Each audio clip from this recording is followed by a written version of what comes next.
கரூர் தான்தோன்றி மலை ஊராட்சி மன்ற அலுவலகத்திலிருந்து வாக்கு இயந்திர பெட்டிகளை வாக்குச்சாவடிகளுக்கு அனுப்பி வைக்கப்பட்டது.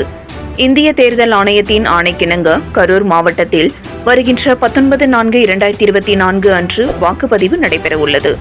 நாடாளுமன்ற பொதுத் தேர்தலையொட்டி வாக்குப்பதிவிற்காக 1670 வாக்குச்சாவடிகளில் 7666 மின்னணு வாக்குப்பதிவு இயந்திரங்களும் 9073 அரசு அலுவலர்கள் வாக்குப்பதிவு பணியில் ஈடுபட உள்ளனர்.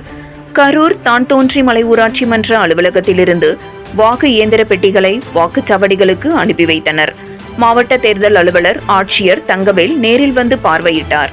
இதில் கரூர் மாவட்டத்தில் உள்ள அரவக்குறிச்சி, கரூர், கிருஷ்ணராயபுரம் மற்றும் குளித்தலை சட்டமன்ற தொகுதியில் வாக்குப்பதிவு பணியில் ஈடுபட உள்ள 5145 அலுவலர்களுக்கு கணினி சுழற்சி முறையில் பணி ஒதுக்கீடு செய்யப்பட்டுள்ளது. ஒவ்வொரு வாக்குச்சாவடிகளுக்கும் துப்பாக்கி ஏந்திய காவல்துறையினர் பாதுகாப்பு பணியில் ஈடுபட்டனர்.